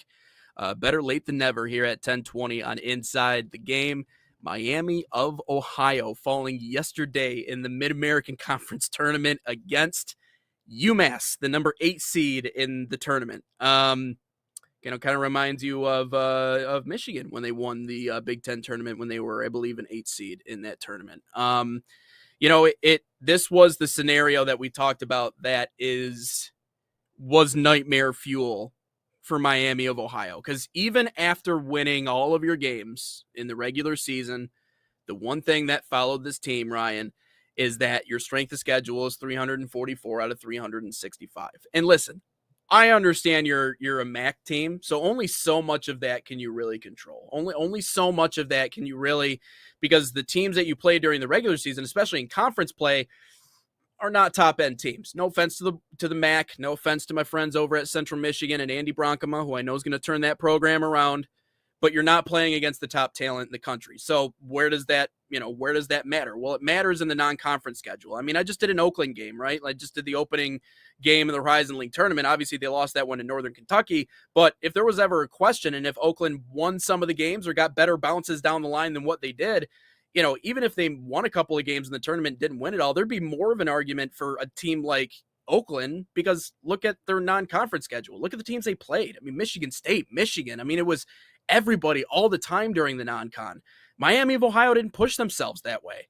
And so, yes, you won all of your games, but, you won all your games against teams that, aren't really in the fight, aren't really notable. And so There's got all the way to the end. That factor into the Oakland non-conference stuff. That's fair. But, you didn't beat UMass in the tournament. So I don't think it's a guarantee that they get in. However, I know that, I know that the concept of a team that won all their games in the regular season not getting into the postseason tournament is bizarre to me. That's weird. That's wild. But anyways, what's your takeaway on this, Ryan? That they should still get in. I mean, we're going to punish a team for going 31-1, and we're going to benefit a team that went, 17-16 in Auburn? Dude, who cares? Dude, yeah, but I mean, if you put Miami of Ohio against that Auburn team, I mean, Auburn's not good. Yeah, but I still bet Auburn wins that game, though. I mean, even put them against a decent team from one of the Power 5 conferences. I don't know. I get it, but there's an expectation that if you play in a conference like that, you have to do what you have to do to get in, which oftentimes, more often than not, is win the conference championship game. And I mean, if you can't beat UMass, they went undefeated in a whole season. No, I get it. They went undefeated for 5 months. Yeah, that's true. And they dropped one game, so we're gonna just be like, yeah, they can't be in. The metrics even say, this came out a month ago. The metrics said if Miami they did the math. If Miami didn't win the conference tournament, they said if they lost one game and then lost in the conference tournament, the metrics still say they get in. But they lost one game in the conference tournament. To UMass, they should still get in based on the numbers. Do I think they should maybe get in as an at-large? I could maybe see they couldn't. I think they could be a last 4 in as a play-in. And if everyone is so up in arms about this team playing in March as an at-large, then put them in a play-in. See what happens. Doesn't really affect anything because nobody watches the Tuesday, Wednesday games anyway unless your team's actually in it. I could care less about the 2 16 seeds playing each other in a play-in. I could care less if the 11 seeds or the 12 seeds are playing in it. I don't care. So instead, let's put Miami. Yeah, you can be in the dance, but you play in the play-in. There's no issue with that because at that point, they get to prove if they should be there or not against the Power 4 school that they might be up against, but they still make the tournament at the same time, and then the MAC still gets 2 teams in, which hasn't happened, I think, since 1999. So at that point, just do that and be done with it. We don't have to have this issue, and everyone can stop complaining, especially Bruce Pearl. The only reason Auburn's in this mess is because of you. You left. Well, did you hear he changed his tune? He changed his tune because everyone was ripping on him. And at the same time, the only reason Auburn's in this mess is because you gave the job to your son as a Nepo baby 2 weeks before the season started. It's the only reason Auburn's in this mess. Hey, Bruce, maybe if you gave Auburn a proper coaching search and a proper transfer portal, maybe Auburn wouldn't be in this mess. But the only reason you changed your tune is because you have ties to Auburn. It's almost like you coached there for a handful of years. It's almost like your son's the coach there now that you gave the job to because Auburn had no choice. It's almost like giving the job to Juwan Howard. Michigan had no choice. And then they're in the bubble. That's your fault, Bruce. It's your fault. Yeah. Yep. You're the one that put it on yourself. But, I mean, yesterday he said, I'm a mid-major guy. I think they should get in. So that seems, maybe it was just in response to people just jumping down his throat. Tennessee. Do we really take this guy's word for anything? It's Bruce Pearl. He paid his guys at Tennessee. And you're telling me everything at Auburn was legal? No. Yeah, I'm not taking Bruce everybody Pearl's word on guys, anything. so. No, I so badly want to disagree with you on something on this show because I feel like we haven't had the chance to actually fight at all, which I know is something that people enjoy. But the truth is it's going to be hard for me to go the opposite. This is the underdog, Nate. Because this is you're your right. People. No, it's just because they've won every game. Like there is no. Like what other sport, like America is so confusing with its college athletics because there are so many college teams out there and there are so many Division I teams. And even when it comes to like basketball, you even stretch that out more like Incarnate, whatever. It's like, oh yeah, they're Division I. It's like, I've never heard of these guys. Never once in my life have I heard of this team. What do you mean they're Division I? But that's the reality. There's just so many teams. And so, but if you're one of those mid-majors or you're not a Power 5, even if you win all of your games, we're still having this conversation about whether or not you deserve to be in the postseason tournament. That's the craziest thing to me is that, and again, I know I talked about it earlier when we mentioned it the first time around about like Florida State and them winning all their games and not getting a chance. Again, it seems weird in hindsight, but still different. The concept, I know, but it was only a 14 playoff, right? So like you gotta what do the metrics show us? Well, they don't have a quarterback. Like they have, SpongeBob back there taking snaps at quarterback, so we shouldn't put him in, right? It's like, but they won every single one of their games. I know football's a different conversation. I get it. But to that way, if you win every single one of your games for 5 months, especially Ryan in college basketball, do you realize how hard it is to win 30 some odd straight games in basketball? I mean, I would consider that like the Pistons almost one lost of the 30 more straight games in basketball. I mean, I think it's a lot easier to lose 30 straight than maybe it is necessarily to win 30 straight. But like even the best teams on the planet have nights where they can't hit a shot, where they just go out and shoot 25% from three and they can't get anything to fall. And that's what happened the other night against Miami, but it took all the way into the postseason tournament. They lost one game. You're going to just somehow justify that as we're not going to let this team into the tournament? I understand they played cupcakes. I get it. Trust me, they didn't challenge themselves in the non-con. I wouldn't necessarily say that Miami, Ohio, at the same time, the teams battle wouldn't tested. play them. The big teams wouldn't play them. What are you going to do? Fault the team for that? I get it. You tell me you can't find one team that wants to play you? One non or a Power 5 squad? I mean, there's got to be one. As a MAC school? But they went to teams because, Nate, we talked about this. In basketball, as a Power 4 school, there is no reward of playing a mid-major. There's not, because the only reason you schedule Oakland is that outside of Tom Izzo being friends with Greg Campy, and the only reason Michigan schedules Oakland is because they know they're going to win 100%. Miami, Ohio played Michigan last year, and Miami, Ohio was in the game for a half against Michigan. Yeah. So if you're a Power 4 school, you see that. Don't forget when Central Michigan beat them. Okay, that's Juwan Howard. That doesn't count. And everyone beat Juwan Howard. You get a win. You get a win. Yeah. You get a win. That's not a flex. The Oprah Winfrey show. That's Nate. That's not a flex. There. That's just everyone. It's still beating Michigan. LaSalle. Oh, and that was Will Wade. So it's kind of, who was the other one? McNeese State was Will Wade. McNeese State beat Michigan that same year, or a year after that, and then that same year, what was the other one? LaSalle State beat Michigan. Yeah. So everybody was beating Michigan that year. That's not really a flex at that point. You're basically playing a mid-major. But there is no reward for if Michigan were to play Miami, Ohio, there's no reward to it, because if you win, so what? You beat a quad 2 or 3 team. It doesn't move the needle for anything. But if you lose, that's a horrible loss on your resume.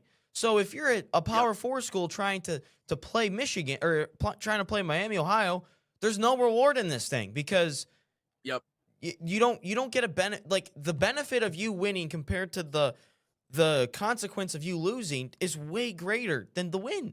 So there's no point in it. Yeah. And also, I want to go back to Wichita State, who was a 1 seed back in 2014, who went undefeated the whole year, lost to Kentucky in the round of 32, which I picked on my bracket, by the way. I was very impressed with my my prediction. They played two Power 5 schools at the time. So Alabama, who was trash at basketball, they won by 5. And then they beat Tennessee, who made the tournament and went 70-61. Is St. Louis Big East? I guess DePaul is. Yeah. DePaul would have been Big East, but they're always trash. BYU, I don't know what conference they would have been in back then.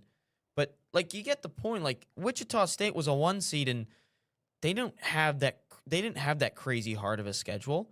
Like, look at Gonzaga every year. They don't play anybody crazy, besides in the non-conference when they lose to everybody. But the point is, I think also at the same time about the same thing, is if this was year 3 of Miami, Ohio, making a tournament or having 30 wins or 28 plus wins, whatever, I don't think we have a conversation. We don't have a conversation about that at all, because reputation for these mid majors are the biggest thing. Because if because if like Cincinnati, for example, when they were, what was that, American Conference, when they made the college football playoff, they were good for 3 years. And then they finally went undefeated in the last one, and they finally got in, which gave Alabama a fight, by the way.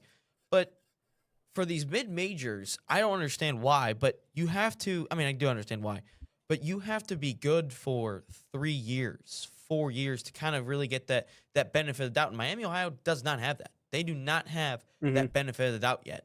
And I think that if they did this next year, the same thing of going 31-1 or 30-2, I think they get in as an at-large. But I still think they deserve to get in. I mean, can't punish a team for going 31-1.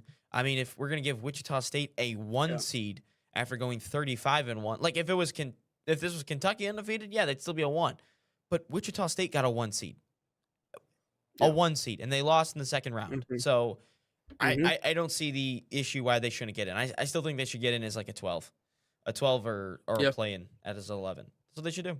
Yep. Background, reputation, all of that certainly factors into it. And so, no, if you win every game during the regular season, I don't care what sport it's in. I don't care what league it's in. I don't care where you are. You deserve to make the playoffs. You deserve to make the postseason and have an opportunity to make a run. How about directional Michigan being D1? Oh, he's probably talking about Central. Yeah, I don't know. We're trash at basketball. Directional Michigan? We're trash. Well, there's 3 directional Michigans. There's central directional. There's like 4. Western directional. Northern Michigan still exists. Oh, northern directional too. Yeah, I mean but that's D2. I mean, so obviously different. So levels, we got. But have you ever been to Marquette? No, random never question plan on it. What do you mean never plan on it? It's beautiful up there. You got to go to the UP. Why would I drive 10 hours to be in the same state? It's gorgeous. That's why. It's essentially Canada You know what's light. gorgeous, Nate? Do you like nature? My backyard. That's gorgeous. Do you like nature? Your backyard's not nature. I'm sorry. I mean, there's it is grass, technically, but it's trees, not. There's birds. There's a pool. Yeah, well, there's no. I guess there's some aminals, but not a lot out there. Aminals? But aminals. No, man, go to the UP, man. It's beautiful. I've been there do before. a little hiking trip. It's good. All right, Bro, I don't sing. The hiking vacations boots, the vacations and trips should be this: the beach and water. That's it. And I ain't going all the way up to Lake Superior where it's freezing to go in the water. Never done a polar plunge? No. Gotta live a little, man. Come on. I did a polar plunge at the top of a mountain once. That was the greatest experience ever. The greatest experience of jumping into freezing water? All right. You may have to get you may get out of the house a little more, Nate. I'm not gonna lie. Not an outdoors Not the guy. Whitecaps winning the championship. That wasn't the greatest memory. that was pretty. I didn't say the greatest. I said one of. Is great. The Grand Tetons, which in French stands for big tots. So there you know. There you go. Now you know. But moving on into the next part of our conversation, let's take one last break, and then we can get to some hockey. Well, one baseball talk after the hockey game between the U.S. and Canada, and then I want to talk a little bit about Connor McDavid before we get into our question of the day. But all that and more coming up next here on Inside the Game.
Welcome back inside the game. It's just the slow pull back in from commercial is always my favorite. Here in hour number 2. Coming up tonight, though, here, not on the National Soccer Network. That'd be sick if it was on the National Soccer Network. But our national baseball team is taking on Canada. It's the rematch between the two countries after the gold medal games between the men's and women's hockey teams. Canada gets their opportunity tonight to make their bounce back against Team USA. Now, let me get this out of the way first, right? There should be no world in which this U.S. team loses. I mean, when you have Hall of Famer after Hall of Famer after Hall of Famer in your lineup, I get it. I get it. I'm getting to that point, all right? But when that's the reality, you shouldn't lose. But the truth is, with baseball, if you give them one game and if you don't give them a series, anybody can lose on any given day, right? This is why we have the U.S. in hockey. That's what I'm saying. But even more than that, I'm going to make this comparison, and I think Canadians will appreciate that. What were we saying before the gold medal men's match between the U.S. and Canada? Well, they have the best team in the world. And even now, I'll still say they still had the best, most talented team in the world. They had Hall of Famer after Hall of Famer. But I think there was a level of, arrogance, kind of a pompous attitude with that Canadian team that I think really showed up late in that tournament that I don't think really a lot of people paid attention to. Truth is that you barely survived playing the Czech Republic. It came all the way down to the final 30 seconds for you guys to sneak past the Czech Republic. They're not the only team that Canadian team had struggles with. And so going into that matchup against the U.S. men's national team, everybody knew they were the best team. Everybody knew they had the greatest chance to win. But you watch that overtime period again, and I was listening to some podcasts surrounding that, and, I think it was Brady Tkachuk who said they were all pressing. Like, they were all trying to go one-on-one to win the game in overtime because everybody wanted to be the guy. Everybody wanted to be the hero for Canada. And so they got out of position. They pressed way too hard. And what did the U.S. do? Fortunately, a tap around from Jack is able to get a 3-on-1, and they're able to go out and win the game. But there was this level of, we're just going to go out and dog these guys, and we're just going to go out and win the game. And it put them in a bad position, and it's the reason why they didn't win it. But they were still the most talented team in the world. This baseball team for the U.S. is the most talented team in the world. But that doesn't guarantee the fact that they're going to go out. Japan. They're not real. The robots. They're the best. Japan is. They're the best. They're the best. They beat us last time. How can we say we're the best when we lost to them? Ryan. How can we say? I get it. No, they have the most World Baseball Classic championships. I will. But Nate, you're give not that understanding. They are robots. They are not real human beings. How can we yes, say they are. a human being is better than a robot at a sport? How can we say that? Because if whatever his name is, Sasaki, can do that in the World Series, they're the best because they're not real. And the worst part is we had the worst one in Kenta Maeda, which made no sense. Which, by the way, Schrock says, pour your maple syrup into Lake Michigan or Superior like a version of the Boston Tea Party. Yeah, heck yeah. Yep. So I like it, Schrock. So you know how Italians hate when you break the pasta? You know that? You know how when Italians hate that? When you snap it. So what do Canadians hate in terms of food and things? You know?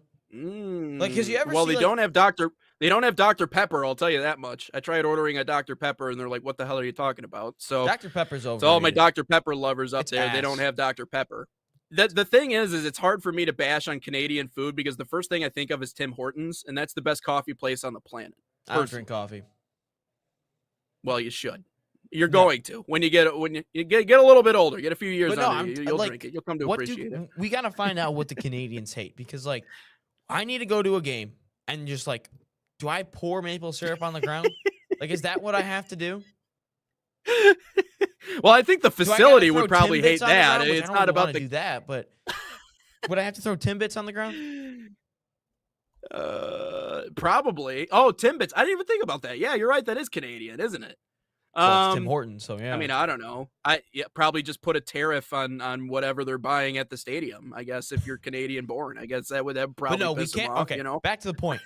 We can't say we're the best when we lost to them last time, and they're robots over there. We're not robots. They're not real.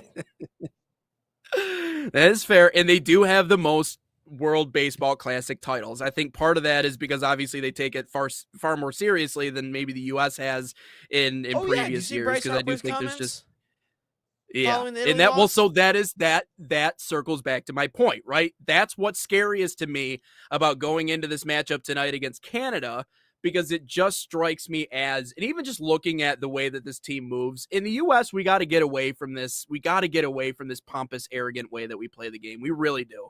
I mean, I'm looking at Puerto Rico having fun. I'm looking at the Dominican Republic having fun. And people are literally saying this is the loudest we've ever heard these stadiums. I mean, there have been World Series and playoff games played in these places, and they're like, this is the loudest it's ever been. Like, it means something to those dudes. And so whenever anybody's like, oh, the World Baseball Classic, whatever, like I got my own baseball, it's called Major League Baseball. It's like, well, okay, awesome. But like, I think this one means a lot to a lot of people. So I hate this stick up the ass mentality from US baseball. I really don't like it. It's the one thing that I think maybe tonight, talking about a group of Canadians who are,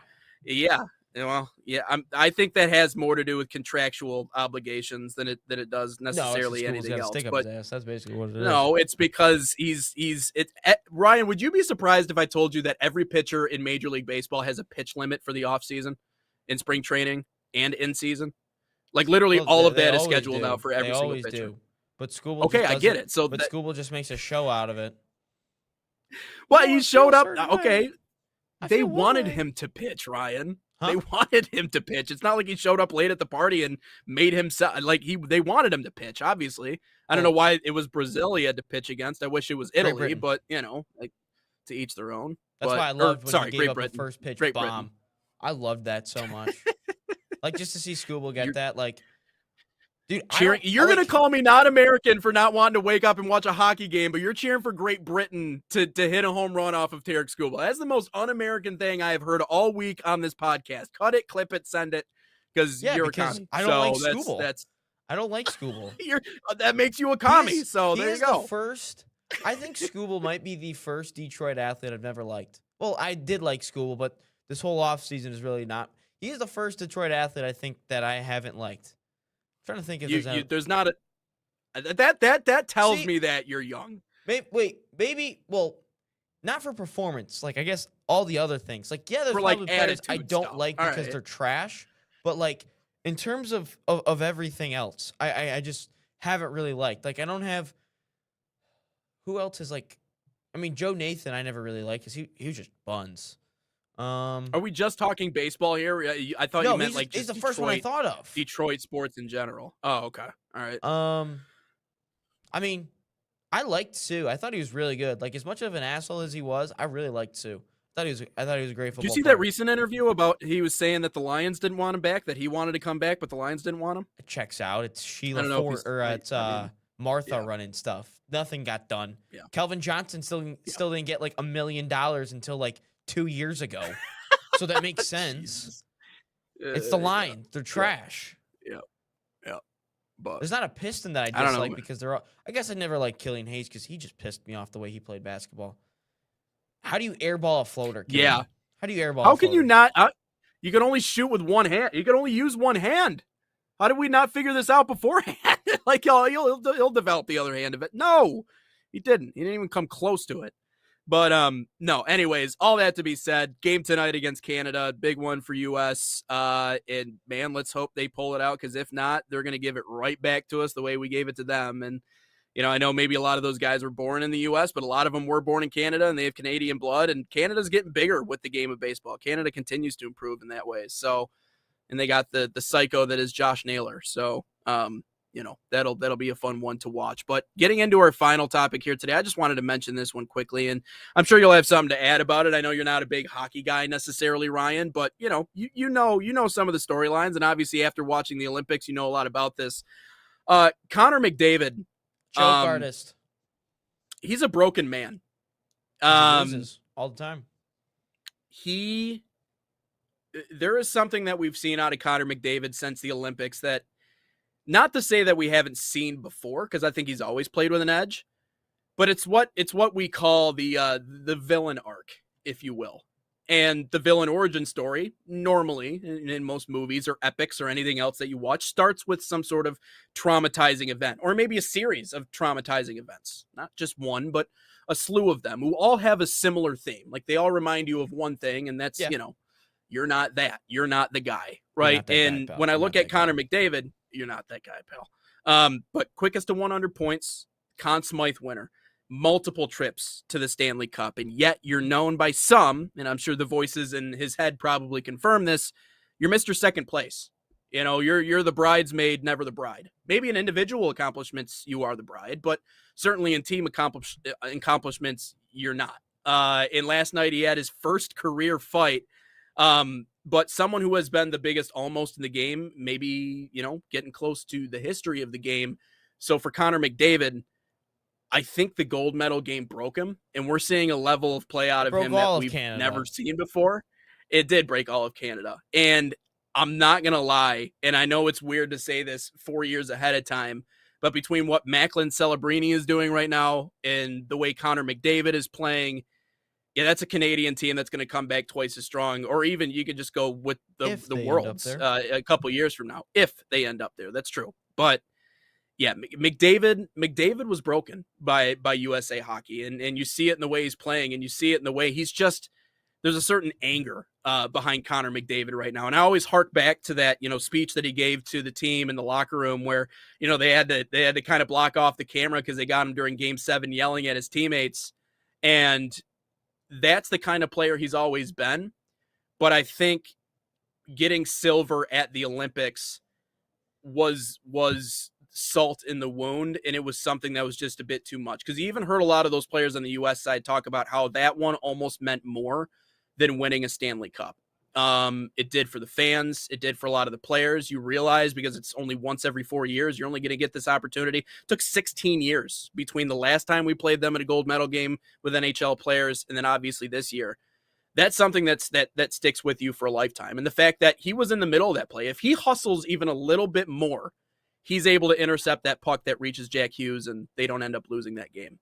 The most tortured player in the National Hockey League, and right now he's playing like it. I mean, he's Anakin Skywalker when he turned to the dark side. Are you a Star Wars guy? Did that reference land with you at all? That one did? Okay, good. I get what you're saying. We got that one down. Yeah, I mean, but he's Anakin, man. If I lost Natalie Portman too, I'd be pretty pissed. And that too, yeah. Like, dude, if that was my love of my life, if we're being honest, if I hadn't you think McDavid wants to dunk a basketball? That's exactly where I was going. Like, if the love of my life was Natalie Portman or dunking a basketball, yeah, I'm taking Natalie Portman. I could care less about hooping at that point. Like, I'm telling you, that is. Oh man. I mean, if I lost Padme Amidala, I'd be pretty pissed too. Just saying. I think. Yeah. Lost a lot, man.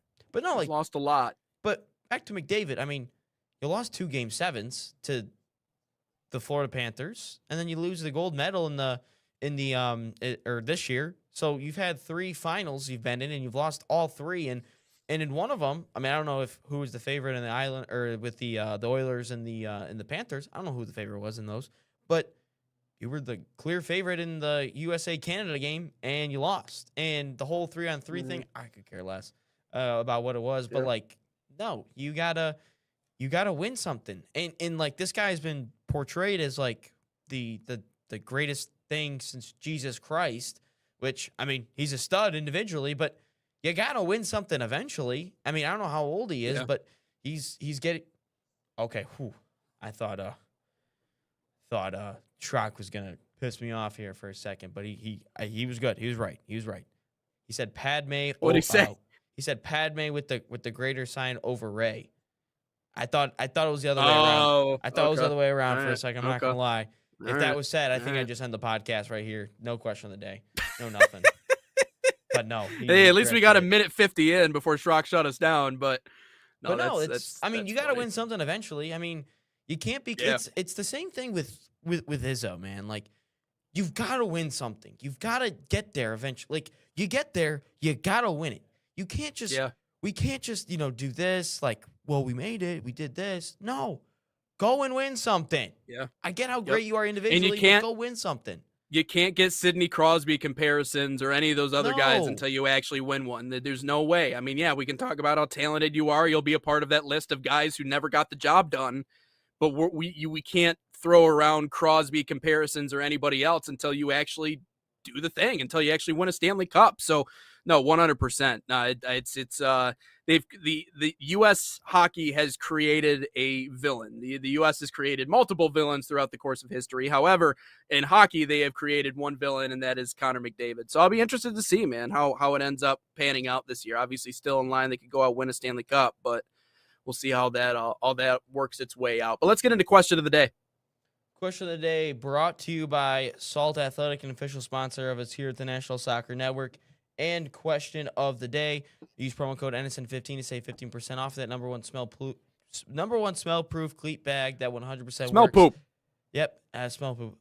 Visit saltathletic.com today or scan that QR code on your screen. But question of the day: would you, if you're an NFL GM, would you trade with the Ravens after the whole Max Crosby situation?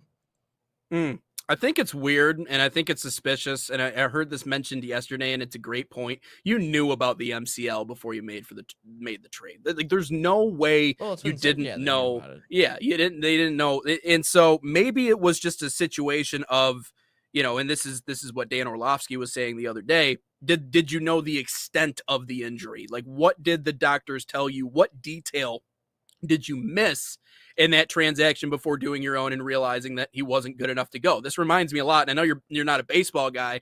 This reminds me of when the New York Mets took Kumar Rocker, who was one of the biggest pitching prospects in baseball at the time, and then he fails his physical. And they're like, okay, well, everybody knew. It's like the Mets, like, you kind of had to know this going in, right? Like, you did your homework, you did your background, right?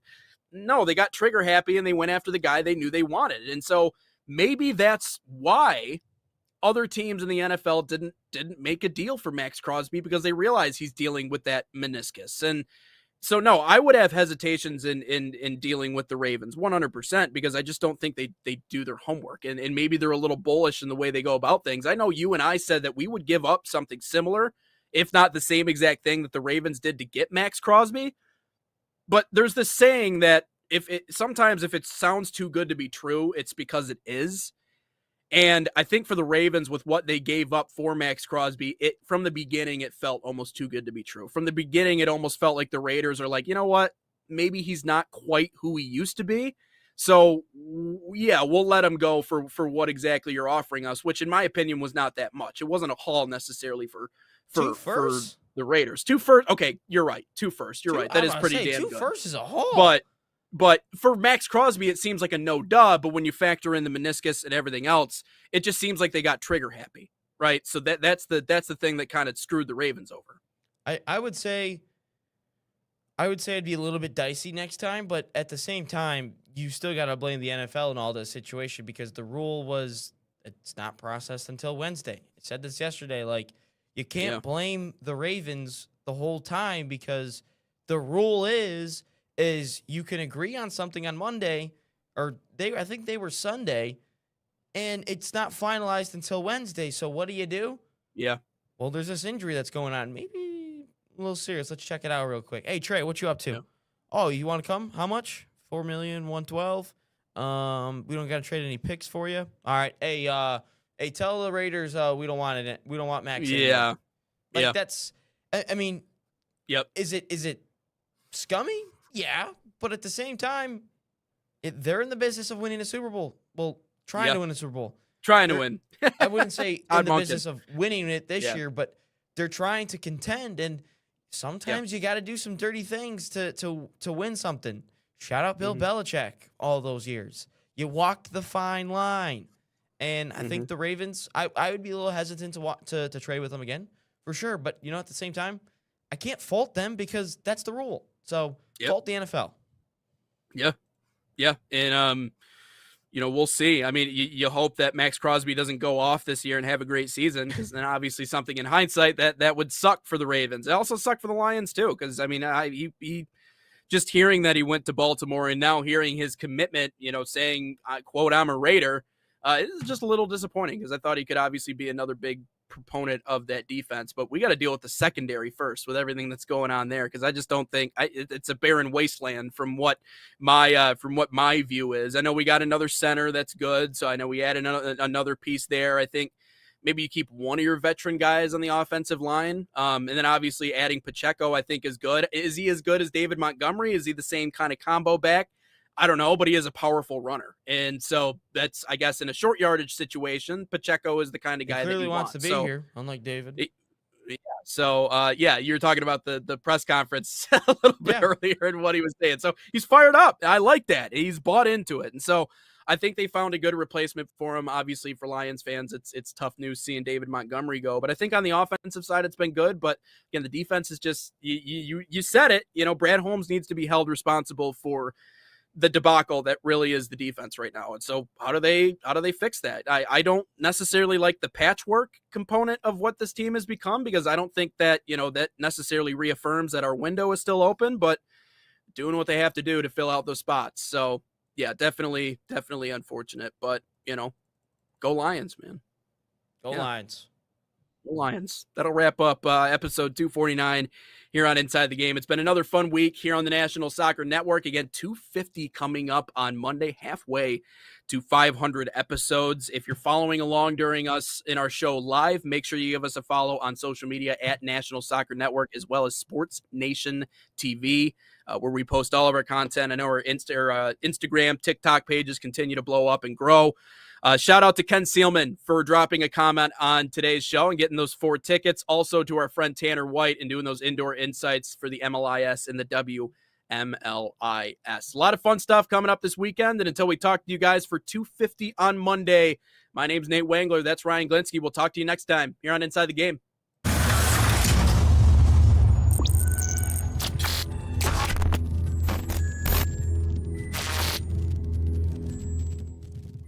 From the biggest matches to the hottest takes, Jonathan Turner and Nathan Wangler bring you the stories, the analysis, and the edge you won't get anywhere else. Streaming live weekdays at 9 a.m. on YouTube, Roku TV, Facebook, Twitter, and all major platforms. No filters, no fluff, just real talk, real soccer.